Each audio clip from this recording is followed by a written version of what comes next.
This documentary contains references to recreational drugs and drug-related themes in various contexts, including educational, humorous and artistic portrayals. These references are not intended to promote or glorify illegal drug usage. The documentary does not endorse or condone illegal drug consumption or creation. This video has been censored to comply with YouTube's guidelines. Viewers' discretion is advised. Prepare yourself, as what you're about to witness may be unsettling or startling. Bermuda Triangle is what I would explain this to be, because this is an intersection where rich, the poor, the middle class meets each and every day. A lot of them get lost right here, not even knowing where the f they're going.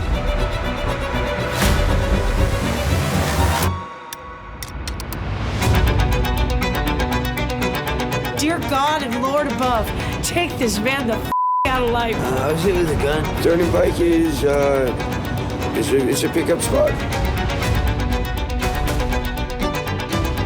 Welcome to hell. Welcome to Third Up Pike. The drug epidemic is bad, man. There's probably 3 overdoses this morning. You okay, man? Yeah. Are you okay? And that guy's life is in their hands. What the f is going on here?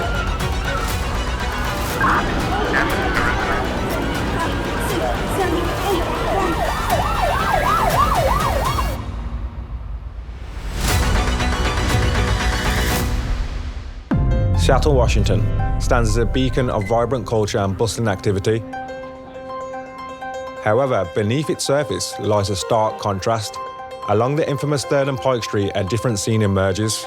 Here, amidst the glamour, open drug use, notably with lethal substances like fentanyl, runs rampant, leaving individuals in distressing states of intoxication. I embarked on an investigation to delve into this reality.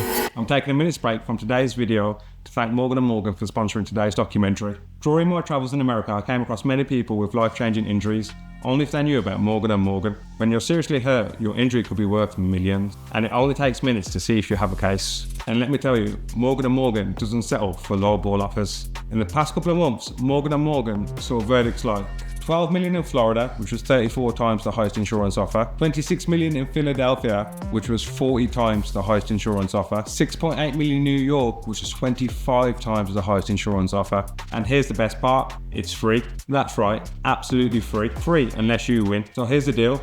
Did you know you can start a claim with America's largest injury law firm in just a click? It's so easy. You can start a claim now with Morgan & Morgan at www.forthepeople.com/taboo or click the link in the description. Remember, when it comes to getting the compensation you deserve, Morgan & Morgan have you covered. Remember, when it comes to getting the compensation you deserve, Morgan & Morgan is the name you can trust. Morgan & Morgan have modernised the injury law process so you can submit a claim, speak to your legal team, all from your smartphone. It just got even easier. Thank you to Morgan & Morgan for sponsoring today's documentary, and now back to today's documentary. Since 2001, drug possession has been downgraded to a simple misdemeanor in Seattle, requiring referrals before arrests. Yet this shift has plunged Seattle into a nightmarish spectacle. Open-air drug use on every street corner, while law enforcement's apathy paints a haunting picture. Merely passing by without intervention, the consequences have been dire. Surging overdoses and crime rates. Downtown Seattle, once bustling, now echoes with the footsteps of security personnel hired by the desperate stores, their costs soaring by up to 400%, suggesting the irreversible damage. The severity of the crisis is magnified by Seattle's chilling revelation. Over 1,000 fatal fentanyl overdoses in 2023, a staggering 47% increase from the previous year and an all-time high. The once thriving hub now teeters on the brink of desolation, resembling more of a ghost town than a vibrant urban centre. I've been on the fentanyl for about 6 months. 6 months? Yep. And how much fentanyl do you use a day? Sometimes I'll use $50 worth, some days I'll use nothing. Yeah. I've been doing drugs most of my life.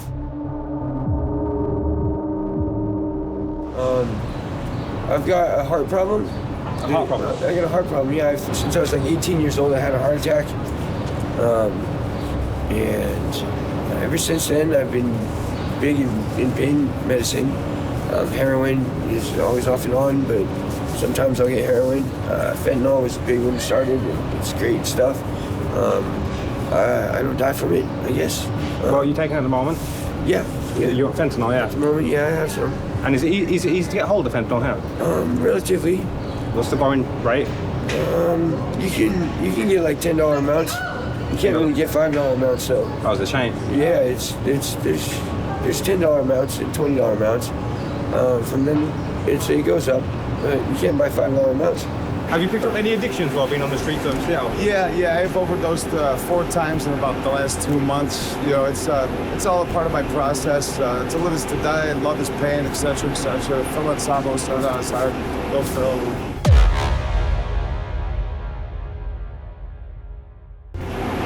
You overdosed 4 times? Yeah, fentanyl powder. You know, it's one of those things. It's just part of the culture, and you know, me myself, I don't look at it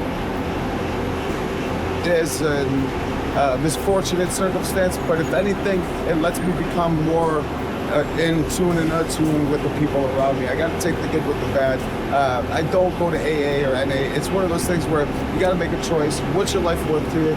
What do you want to do with your life? So fentanyl powder's out of the deal. I was looking for a long-lasting high. When you're a homeless person, especially, or a street, I prefer street kid with my street family. When you're out here in the cold, it's, you know, you got $5. Do you buy $5 worth of weed that's going to last 10, 15, 20 minutes? Or you buy $5 worth of fentanyl powder, you might be high for about 45 minutes.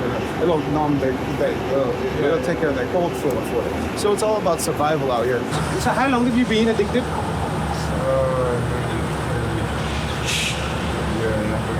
A year and a half. And what's your drug of choice? Fentanyl. Have you ever overdosed? How many times? Is that yours, bro? The straw.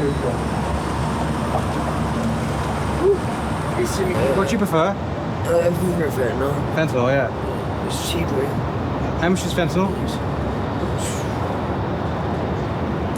$5 if you shoot like I do. And bro, how did you get addicted in the first place? Smoked it. It was crazy. Someone just offered it to you? Yeah, and it's crazy because I hit it. And you know, my friend was like, listen, it's really strong. Did you take it? And I was like, inhaled it in, you know, took a big, you know, hit, and I died, actually. Your first ever time? Narcan. Well, it was, you know, and I've been smoking everything or whatever before that, you know, for a long time. So I kind of was like, yeah, whatever, you know. And yeah, no, it's way different. Yeah. Seattle EMS crews responded to 680 opioid overdose calls between January and April just in the downtown core. Countywide, there were 2,600 overdose calls through March, outpacing 2022's record-setting year. And look at this, fentanyl deaths in King County spiked to 712 in 2022, but this year is already on pace to be even worse. Feels like I'm knocking on heaven's door. Knock, knock, knocking on heaven's door. Oh, knock, knock, knocking on heaven's door. Knock, knock, knocking on heaven's door. Feels like I'm knocking on heaven's door. Every day, they'll wash this off. At the end of the night, you'll see garbage, just pile of cans, all sorts of shit. Like a parade just went through. Every day. The last place I was at, all pill heads, everyone smoked blues. You know, there's a couple fetty addicts, but over here, almost every single person smokes fetty over here. If you see them sitting down, or you see them with a whole bunch of bags, it's probably fentanyl. Say if I wanted to buy fentanyl right now, how quickly can I get that? Within 5 minutes. 5 minutes? Yes. It's pretty wild, man. Homeless people are everywhere. They're getting rid of the streets. There's drug use everywhere around this part of the city. Pike is big central for drug use and travel. People come through here on their way to anywhere. It's a normal day to wake up and all my stuff be gone, you know. But yeah, it's insane. Like, and that's there's housed people who take from the homeless all the time. It's insane. Well, what's happened to that eye? I was hit with a gun. Hit with a gun? God, well, it's bad timing, yeah. When was that? This isn't regular. That looks very fresh. Why would someone want to hit you with a gun? What happened? He got in his face. You got in his face? He was trying to rob me for a necklace, like a chain. And Did you keep the chain? well, yeah. That's why I was yelling at him. I was just kind of like mad he was trying to take my chain. It was really scary at first. I wasn't used to this. I wasn't used to seeing people just like themselves die in the street. But you get really desensitized really quickly, and it just becomes like a normal work day. Do you feel safe walking just the strip and coming to work? No, not at all. I used to always work in the dark because we open at like 7 a.m. So it'd be walking in the dark, we open, then walking in the dark to close. So it's scary for sure. I guess, what's the craziest thing you've seen on 3rd and Pike or in Seattle since you've been out? A lot. People walk around just like publicly naked all the time, and that's normal. Nobody can bat an eye at that. I've had people come in here after close and just like go crazy, screaming at me. I've had one lady come up and corner me in the back while like my hands holding on the slips. There's like no laws around here. Nothing happens. So, Jesus. yeah. It's a drug so deadly you could fit a fatal dose of it on the point of a pencil. Fentanyl deaths are rising in King County every. King County is averaging 67 overdoses a month. Arrested a man in Shoreline planning to traffic $1.2 million worth of. And those numbers are rising, especially in Washington state. Why is this happening? And have you been Narcan? Yeah. Oh yeah, I've died 10 times. You died 10 times? Yeah, 5 times on blues and 5 times on fentanyl. Yeah. It just happens. I was eating some food last week in Chinatown, and then I went to go smoke. I smoked, my friend looked over, and I was dead. I don't like getting Narcan. I don't like that stuff being put on my nose at random points. I'm asleep, and then I wake up, and I'm just really, really high from Narcan. It's just really crazy, man. It scares me. Why is the feeling of Narcan like? Narcan is anxious, very, like, anxiety is total max. You can't really talk well. It's like your body starts orgasming, and like you can't stop it. And you just sit there and make noises and stuff in front of people. And it's not very comfortable to be high on Narcan in front of people. So that's motivation to stop. Here, there's a lot of overdoses, a lot of fentanyl. I have to carry Narcan. Exactly, you have to. I don't have to. Personal choice to have. Personal choice. I carry a lot of Narcan. You have to use them. Yeah, absolutely. You spray it up their nose, and it's like smelling salts. It has the same effect. It kind of brings them back. Why has Seattle become like this? This kind of area has always kind of had a little demographic mixture of working people that work in the buildings, retail workers, and then a small percentage of kind of homeless and tragic cases where, drugs and stuff like that. But since COVID, it got a lot worse. Is that normal? Yeah. Do you have Narcan? Hang on a minute.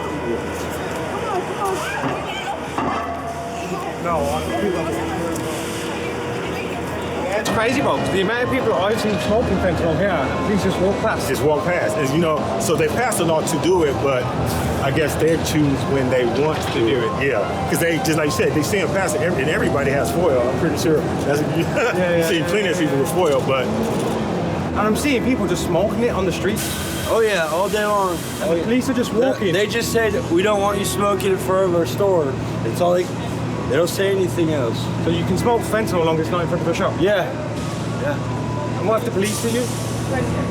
They just tell you not to do it in front of them. They frown upon that, but I have seen them put people in handcuffs, yes I have, but they don't really say anything. There's so many people doing it that if they would arrest everybody, it'd be like racial almost.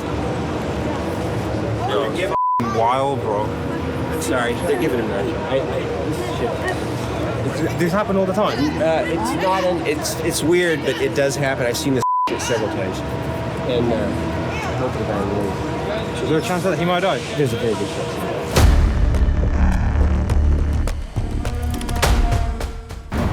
It's currently 2 a.m. in Seattle. I've been told not to go to 3rd and Pike in the night, so I'm going at night. You might want to get some security. It brings crime and everything. You got a permit to record these people? I'm not recording these people, recording us too. I promise you, like, if there's one piece of black on it, I'll give you all my fentanyl I have on me.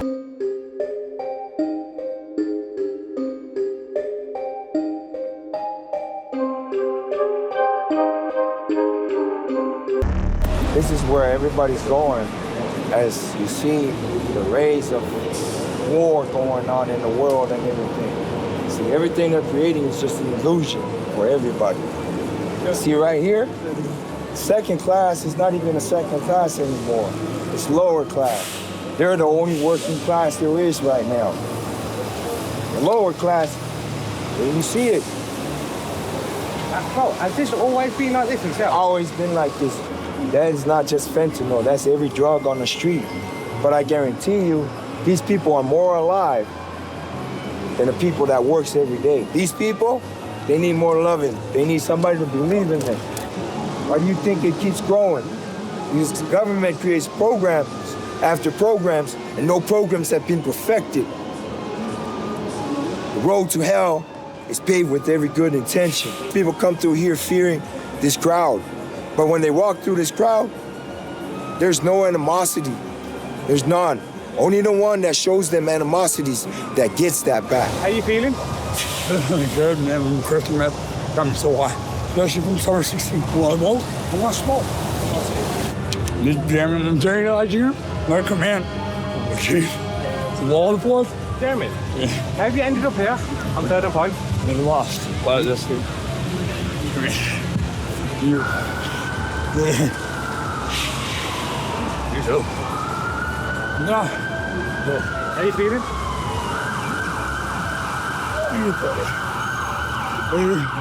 Maybe I was telling him my basketball. Hey. So in London, we don't have fentanyl. Right. Not yet. Bro, not seeing this anywhere, bro. Not yet, I'm telling you. It's gonna get there. You got the police? Yeah. So what will they do now? Just about to like regulate, about to just clear the area, about make it clear there. And also too, just to be here. And I was gonna say this too, just to also be like some supervision because like even though like SPD is like being defunded and stuff like that, it's only really so much they can do. And I don't know what like the chief's plan is, but like I know that they do a great job by being out here, just like being a deterrent too. Like it could be worse if they wasn't like out here. I ain't gonna lie.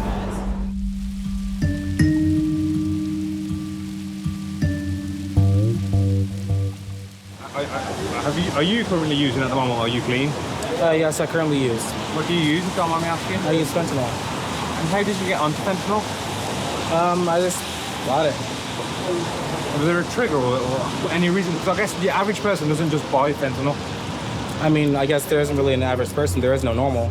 I honestly reached a higher level of enlightenment that most people reach, especially in this day and age.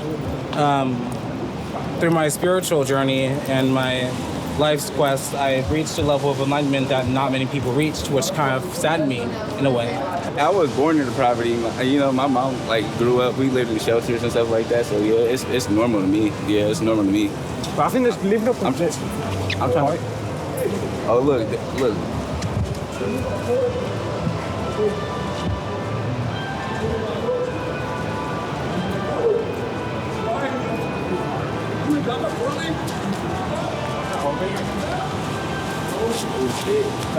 There's so much. I'm the one who brought him in. Yeah. Catch your breath. How will you be spending this evening? Probably gonna smoke and then go to sleep. How do you spend most days? I mean, yeah, pretty much. I find that the way how we spend most of our days currently nowadays is not acceptable, Since you've been here, Antoine, what's the most unfortunate, the sad things you've seen being here? I've seen a lot of sad things here, and yes, this is one of the saddest things. Did you know that live is evil spelled backwards? Yeah. As long as we continue living, we're going to continue down this road, The prophecy in the Bible are going to come to pass. And this is just one of the prophecies that are coming to. That's right. I'll say thank you for your time because I need to go with him. I hope whatever your situation is, I'm not sure what it is, but I hope it gets better. I hope so too. It's just like, it really doesn't matter at some point when you give up on life, you know? When you lose the things in life that make you want to get up in the morning, it doesn't matter what drug. It's a drug. Well, when you say that, I guess you have no desire to live is almost what I'm getting. Well, what? I guess, how have you ended up with that mindset? What's led you there? I gave up my kids. Gave up your kids? Because I wasn't being a responsible father.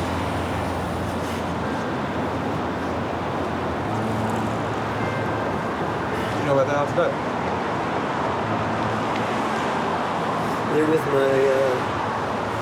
They're with their mom or their grandparents. And is that why, I guess, your life has taken this turn? You okay?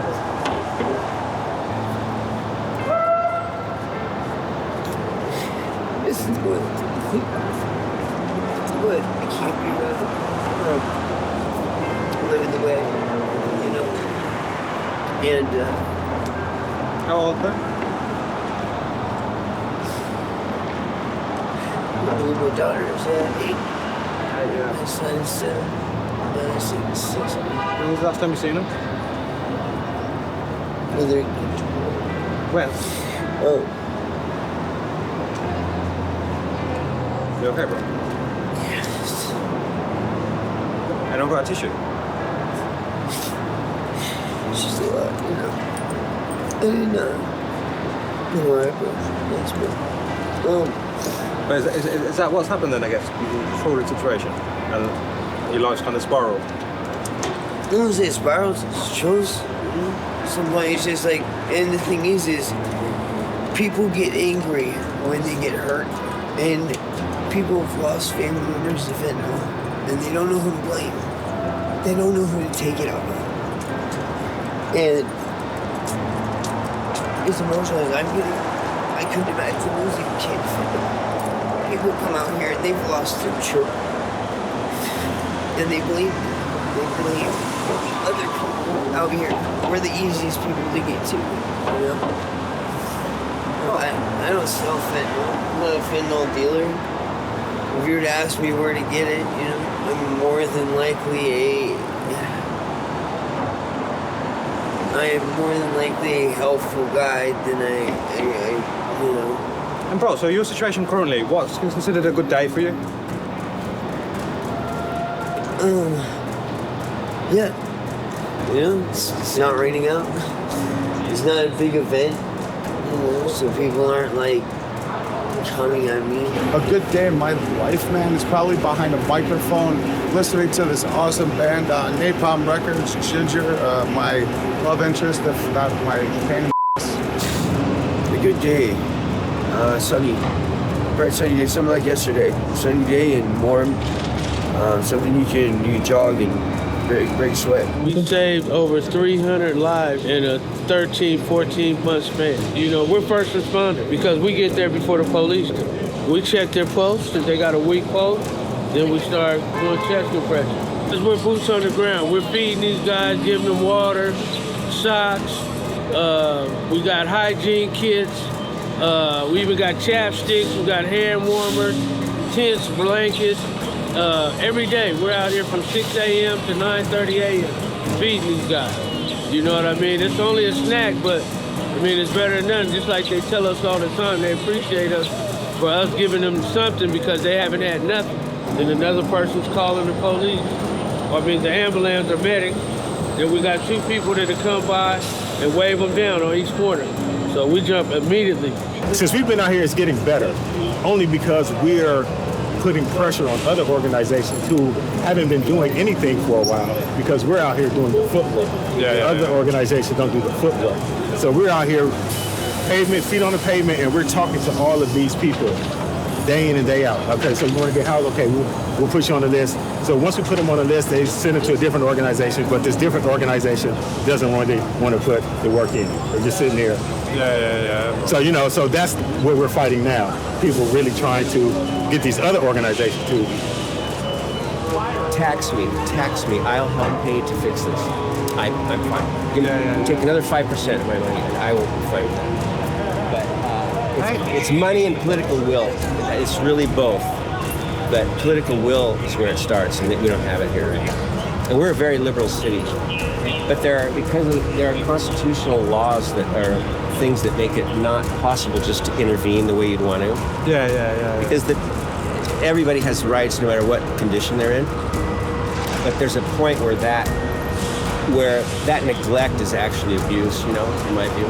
Yeah, 100%. So at some point, neglect becomes abuse. But I would give them I wouldn't try to jail them or anything like that. Just put them somewhere where they can get some reform, some living skills, some life skills and stuff like that. I feel like people lack life skills. That's why you see people on the street and stuff like that. They feel less than, but they're really not, because the same people that's walking down here that don't want to see them here will watch a 16-year-old smoke fentanyl and record them like it's cool, which is really not. That's a 16-year-old kid, Ain't no telling what he's going through. And a lot of people that do opiates, they're dealing with trauma, and trauma 100%. Yeah, so it's that's something that's it's a discouraging feeling, and that can, how that affects people, it can just make them, want to be less than what they really is.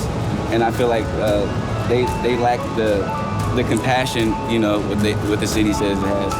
It's constituted in the, in the state of Washington. Seattle is going to be a sensational city. It's just dealing with a little discrepancy, but the people out here is very unique. They're special. They very crafty, and they got a lot to show to the world. And it's gonna reveal itself one day. It's just that it's just having its little checks and balances. It's correcting itself, but it's gonna get there. What would you say to people who are coming to visit downtown Seattle? If they're going to visit, I would tell them to avoid 3rd Avenue. Everything else is basically fine, just this street right here. That's the worst of this. Just don't come here. 3rd Avenue, right, yeah. Stay off it completely if you can.